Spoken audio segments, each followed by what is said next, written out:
그러면은 이번엔 한번 미국 투자자들의 수익률이 어떻게 되는지 한번 살펴볼까요? 좀 2년 전 그 자료이긴 하지만은 국내 한 언론사가 미국 주식을 많이 보유한 고위공직자와 한국 주식을 많이 보유하고 있는 고위공직자의 재산 변동을 한번 비교를 해본 적이 있었어요. 근데 재밌는 하여튼 그 사례인데, 이 보건복지부 산하의 기관장인데 2021년에는 미국 주식 30억 원어치를 갖고 있었거든요. 근데 똑같은 종목인데 2022년에 1년 뒤에 보니까 48억 원으로 늘어났어요. 그 중에 28억 원어치가 테슬라였고 나머지가 엔비디아, 마이크로소프트, 애플과 같은 미국 주식이었어요. 그리고 중기 벤처부의 1급 공무원인데, 이 사람은 그 2021년에 엔비디아 주식을 16억 한 5천만 원 이 정도 갖고 있었는데, 16억 원 한 중후반 때 엔비디아 주식을 갖고 있었는데 2022년에는 그 주식이 20억 원으로 올랐어요. 3억 1천만 원 정도의 수익을 낸 거죠. 그리고 지방 그 대도시의 이제 시의원인데 2021년에 47억 원의 한국 주식을 갖고 있다고 신고를 했는데 1년 뒤에 보니까 20억대 중반으로 절반 정도가 급감을 했어요. 그래서 이 언론사의 분석은 미국 주식을 갖고 있는 고위공직자의 재산 증가가 훨씬 두드러지더라. 이런 하여튼 재미있는 사례를 보도한 적이 있고요. 자, 그러면은 일반 투자자들의 미국 주식 투자 수익률은 어떻게 될까? 한번 이 도표 한번 보실까요? 카카오페이 증권이 며칠 전에 내놓은 자료인데요. 올해 상반기에 미국 주식에 투자한 고객들의 수익률을 분석을 해봤어요. 그랬더니 엔비디아에 투자한 고객들이 익절 비율이 74%더라. 익절이라고 하는 것은 손절의 반대말이에요. 손절은 손해를 보고 주식을 파는 거죠. 익절은 이익을 보고 주식을 파는 걸 익절이라고 그래요. 그러니까 올해 상반기에 엔비디아에 투자했던 고객들은 74%가 이익을 보고 주식을 팔았다. 엔비디아 주식을 팔았다. 평균 수익률은 보니까 그렇게 높진 않아요. 6.6%. 그리고 최고 수익률은 698%. 테슬라 같은 경우에는 익절 비율이 58%. 이익을 보고 판 고객이 58%였고 최고 수익률은 120%.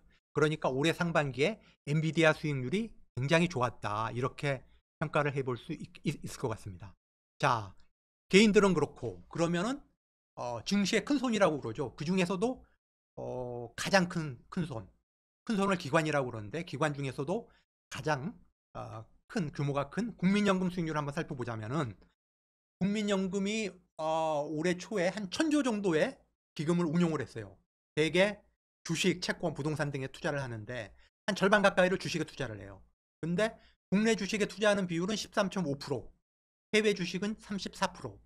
압도적으로 해외 주식 투자 비율이 높죠. 해외 주식의 대부분이 미국 주식입니다. 한번 이 그래프를 한번 보실까요? 도표를 한번 보실까요? 국민연금이 올해 2분기에 투자한 해외 주식 톱10 포트폴리오입니다. 보유 종목을 보면 애플이 1등이죠. 2등이 마이크로소프트, 3등이 엔비디아. 지금 영어로 되어 있는 거는 ETF, 주식형 펀드입니다. 다음에 뭐 5등이 아마존, 7위가 메타. 여러분들이 다 알 수 있는 미국의 빅테크 기업들입니다. 개인들이 선호하는 테슬라가 빠져 있는 게 좀 눈에 띄는 대목이고요. 대부분 미국의 빅테크 기업에 투자를 했고, 이른바 가피디아는 국민연금도 예외는 아니어가지고요. 올해 2분기에 1분기에 비해서는 엔비디아 투자 비중을 2.61% 정도 올렸습니다. 그러면은 국민연금의 투자 수익률이 어떻게 되느냐? 국내 주식 투자에서는 올해 상반기에 8.6% 정도 수익을 냈어요. 근데 미국 주식에서는 무려 20.5%의 수익률을 거뒀다. 그래가지고 올해 국민연금의 운용 수익이 그 어느 해보다도 높아요. 무려 연초에 1,000조 됐던 국민연금 기금을 1,100조로 늘렸어요. 100조 이상 수익을 거뒀다. 그리고 거기에 상당 부분이 미국 주식 투자 수익률 20.5%라고 하는 어마어마한 미국 주식 투자 수익률이 기여를 했다. 그러니까 좀 전에 그 카카오페이 증권이 분석한 개인 고객 투자 수익률에 비해서 개인 고객들은 엔비디아 투자해서 6.6% 정도밖에 수익을 못 냈는데 국민연금은 올해 상반기에 무려 미국 주식에서 미국 주식 투자를 통해서 20.5%의 엄청난 수익률을 거뒀다. 그래서 역시 기관의 투자 수익률이 개미들보다는 높다. 이렇게 판단을 해볼 수 있을 것 같습니다. 자, 마지막으로 다음 그래프 한번 보실까요? 글로벌 주요 증시의 연초 대비 증감률입니다. 올해 1월 2일하고 1월 1일이 이제 신년이니까요. 휴일이었으니까 1월 2일하고 지난달 30일, 8월 30일 8개월 동안에 주가 지수가 어떻게 변했냐. 미국 나스닥 지수는 무려 20% 가까이 올랐어요. 19.96% 올랐고 미국의 S&P 500도 20% 가까이 올랐죠. 일본의 니케이 지수는 16.1% 올랐죠. 유럽 지수는 9.86%, 한 10%포인트 올랐죠. 그런데 한국의 코스피는 겨우 0.17%, 코스닥 지수는 오히려 마이너스 12.66%, 10% 이상 떨어졌습니다.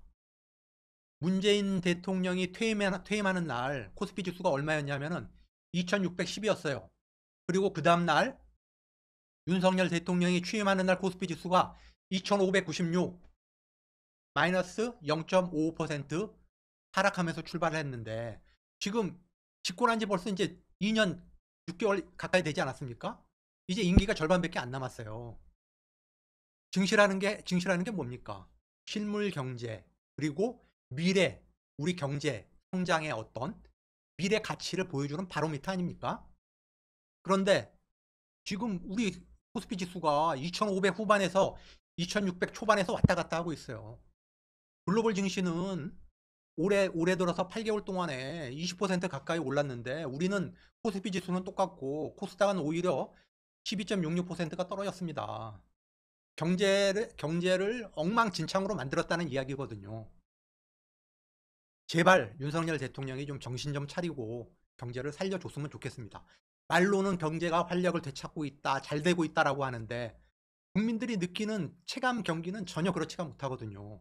그래서 제발 공학개미들, 국내 주식에 투자하는 공학개미들의 수익률이 서학개미를 앞서는 날이 오기를 정말 학수고대 기대를 해보겠습니다. 고작의 경제버스 오늘은 여기서 마치고요. 좋아요와 구독 한 번씩 부탁드리겠습니다. 오늘 시청해주셔서 고맙습니다.